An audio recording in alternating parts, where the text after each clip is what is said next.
Nilagyan na pala ng management na no parking dito. Huwag daw matigas ang mga ulo. Ayan oh.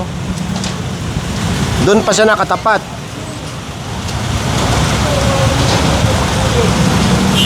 Pagka nandito sa Samar, ang dami. Takbuhan na oh. Takbuhan na yung mga may-ari doon sa unahan. Nasa Sergeant Esguerra pa rin tayo. Hindi lang kalayuan doon sa hinatak na dalawa. Itong pinakamatindi sa nakita kong pagpapark dito. Boss, malapit na mag 24 oras daw sa Ayun, sabi ni tatay 24 malapit na mag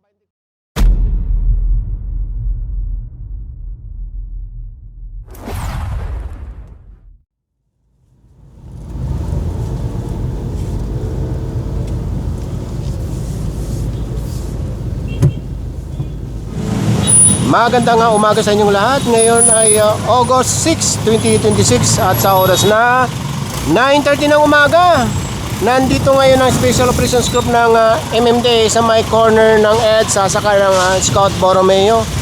At pagkanan pa lang dito sa may Scout Borromeo, ito may mga naka-illegal parking na kagad dito. So andito naman yung mga driver. Bukod sa natikitan itong pulang kotse, ito, ang dami dito mga motorsiklo. Ayon dito sa building, na-feature na natin ito noon eh. Ito, ginagawa na ito noon pero nag-aantay pa raw ng memo itong mga guard galing sa building para kung kailan maparkingan ito. So ayon sa kanila, yung mga nakamotor dito, yung may mga may-ari ng motor na ito ay hindi mga karamihan, hindi mga taga dito sa building. Tapos, ayun, meron ding kotse doon sa kabila. Nakapatong din sa bangketa.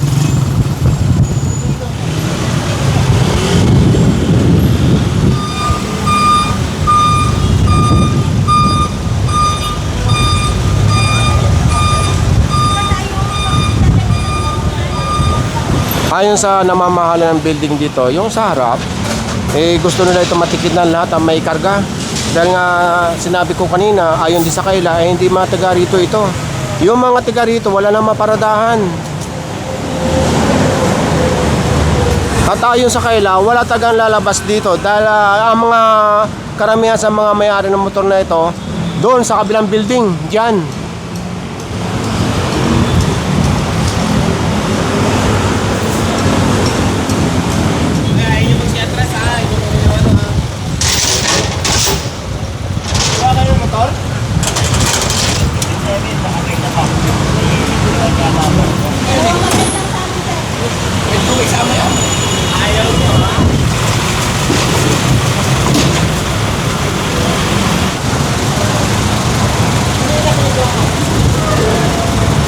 Nilagyan na pala ng management na no parking dito.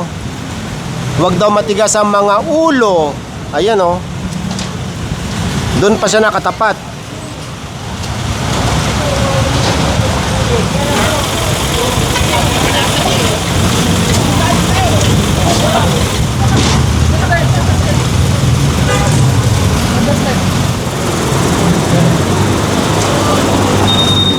Lahat ng tow truck na kasama nagkakarga ng dalawa-dalawa. Kaya dalawa-dalawa lang para meron pang isang pang apat na gulong dyan. Lakas ang hangin, babagsak na ulan.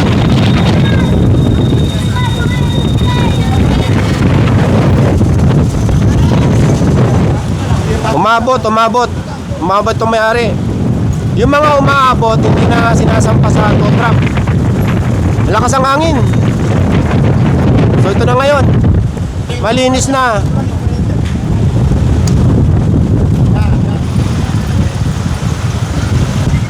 Nandito pa rin tayo sa may Scout Borromeo. Ito lagi ito napapasadahan eh. Tingnan nyo ngayon ang resulta oh. Hindi na naharangan yung sidewalk. Maliban lang sa isang motor na ito na aalis na. Bumuhos na yung ulan. At nasa Scout Torello tayo. May kinukuhang isang SUV dito, nakapatong sa sidewalk. Magmula sa may Scout Torello, nandito tayo ngayon sa may Scout Bayoran. kung maalala nyo, ito yung umuulan din noon eh. Ito yung na-feature natin o na-featurean kong ito, nakapatong lahat sa bangketa. Bali yung na-featurean ko nung nakaraan, para mga 5 sasakyan yata nakapatong dito sa bangketa. So, isa, dalawa lang yung naabutan dito. Ito, mayroon pang isa, palis na. Itong mga motor sa loob or sa yan ay okay na yan ayon sa enforcer dahil hindi naman naarangan itong bangketa.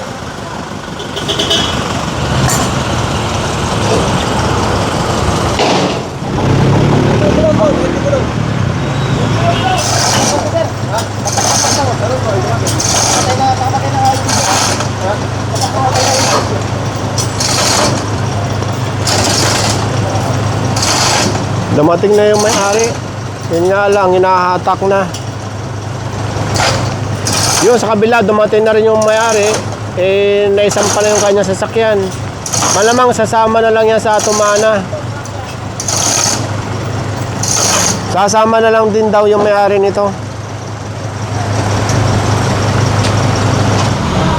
Magmula sa may Scout Bayoran, nandito ngayon ang clearing operation sa may Mother Ignacia. At itong mga nakapark dito mismo, hahaba hanggang doon sa una, no? Nasa tabi mismo ng isang TV network.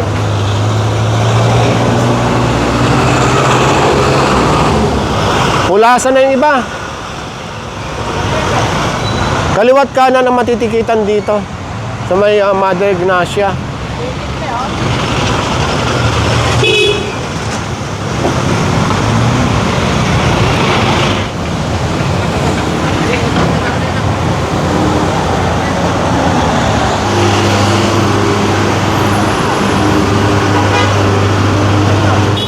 Magmula dito sa may Mother Ignacia, kakanan ng Samar. Pagkanan dito sa Samar, ang dami. Takbuhan na, oh. Takbuhan na yung mga may-ari doon sa unahan. Kabilaan. O yan, kanya-kanya ng pulasan. Yung mga matitikitan dito at mahatak, yung mga talagang iniwan lang or hindi lalabas yung may-ari sa muntik pa nagbanggaan yun, oh. Kamamadali. Ito yung sa bungad eh, pagkanan. Tapos yung sa kabila, ang ganda tingnan, no? Libreng-libre yung bangketa.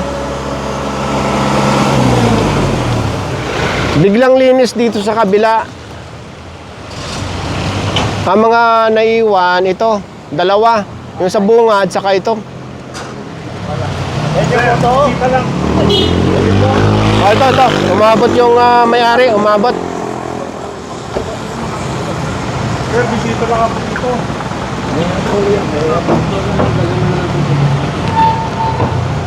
Bisita lang daw siya. Okay. So, marami na pala nahatak dito sa unahan. Magmula doon sa bungad ng Samar, so diretso lang dito ulit sa may mga condominium dito. Nandito lang tayo nakaraang linggo at umuulan din. Marami na, hindi katulad ng dati. Super dami nung nahatak dito. Ang oras kasi ngayon ay 11 ng umaga. Nung nakaraan, 8:30 ng umaga. Napasadahan na ito ng clearing operation. May mga nakalagay na parking, no parking sign dyan, kabilaan. Hinahatak na yung nadari natin dalawa kanina. Pero yung isa na lang nahatak dahil lumabas na yung may-ari ng isang sasakyan. Galing din dyan sa kondo. Magkakasunuran to eh. Tapos yung napanood ng mga viewers natin, yung clearing operation dito, bakit daw dito sila nakaparada at marami nahatak? Wala raw ba mga parking itong mga unit owner dito? Yung mga kondo pong katulad nito, may mga parking slot po yan lahat. Depende lang kung bibili kayo kasi magkaiba po yung presyo ng unit sa kanong parking slot. May kamahalan din yung parking slot dito. Ngayon, kung halimbawa ang unit lang bibili nyo, walang parking slot, pagka mayroon kayong bisita na bibisita rito, dyan talaga sila papark, katulad ng mga iyan. Malamang, mga bisita rin yan, katulad ng sinabi ng guard nung nakaraang linggo sa clearing operation. Kasi karamihan ng nakatak dito, ayon sa guard, mga bisita dito sa mga kondo rito. Ito, alamin natin to, may lumabas.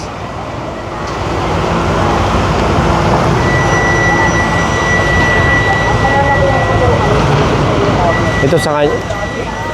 Ito siguro yung kanya. Ang problema nitong isang sasakyan na ito, ayon sa may-ari, wag daw hatakin. Dahil mayroon naman daw parking slot na nabili siya dito sa kondo na ito.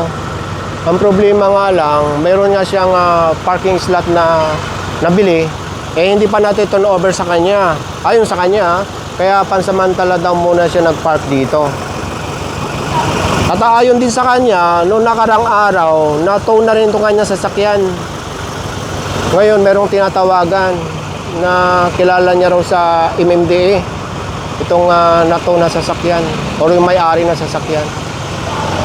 So, na-confirm din natin ulit dito sa mga guard dito ng kondo na karamihan nga talaga ng natuto dito, yung mga bisita. Ito tayo dyan, kuya.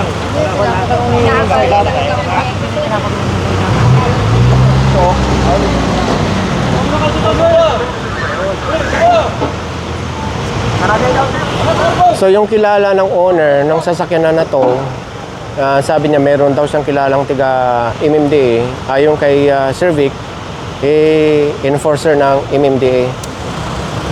So tuloy ang mahatak yung kanya sasakyan.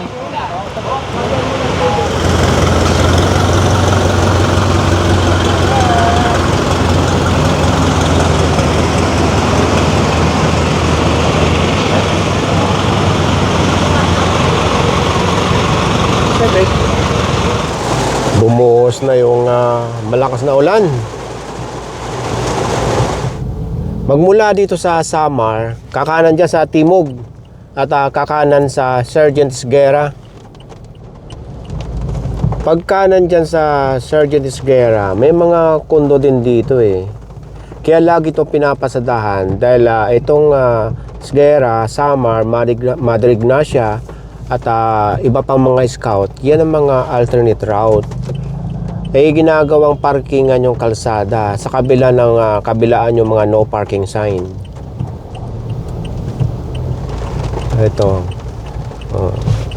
Ayan Dito yung yung dalawang magkakasunod yung no parking sign eh. Ayun, nakikita ko nga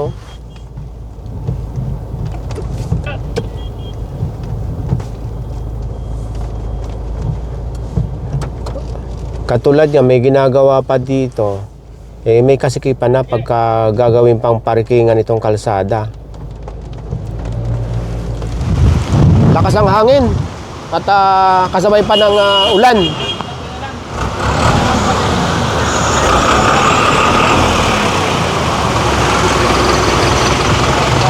Ito, nakatapat pa sa, ayan, tow zone.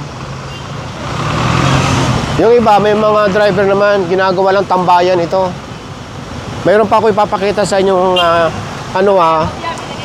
signage or no parking sign. Dalawa magkasunuran, tapos ginigitnaan pa minsan. Doon sila nakapark. Ito yun Buti naman, wala na nakapark dito. Ginigitnaan ito eh. Yung dalawang yan, dito nakapark. Lakasan ng ulan.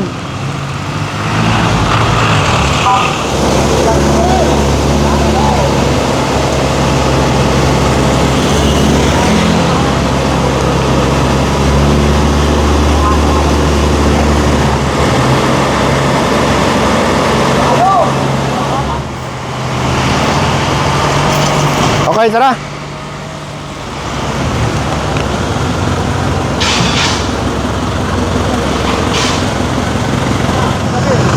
Nasa Sergeant Esguerra pa rin tayo. Hindi lang kalayuan doon sa hinatak na dalawa. Itong pinakamatindi. Sa nakita kong pagpapark dito. Boss, malapit na mag 24 oras daw. Ayun, sabi ni tatay. malapit na rin mag 24 oras ang pagpaparada dito. Kaya sinabi ko nga matindi ang pagpaparada. Tingnan nyo O ayan, bukod sa nakatapat na siya sa no parking sign, Nakapatong pa siya sa yellow box. Ayan o. At ang parada niya talaga nakaharang ha. Hindi naka-horizontal. Ano bang tawag dito? Naka-vertical or perpendicular? Oh. Ngayon, pagka halimbawa nakakita kayo ng yellow box na ganito, ibig sabihin yan, intersection. Halimbawa, pagka may galing na sasakyan doon, kakaliwa rito, ayan, mababangga itong sasakyan na ito. Tapos, titignan natin kung gaano kalaki yung sakop niya na yellow box. So, ito, hanggang dito. So, malaki ang sakop niya na yellow box.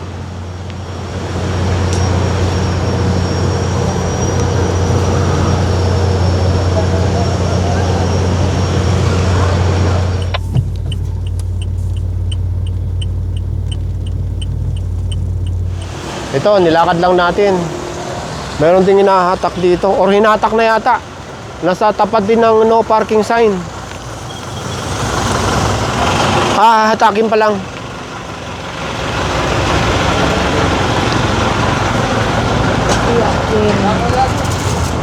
Panot. Paano na sir? Kasi may trail, lakad pa kami mamaya sir. Hindi naman ko kayo sila na pagkakas nga po siguro. Oras pa siguro namin.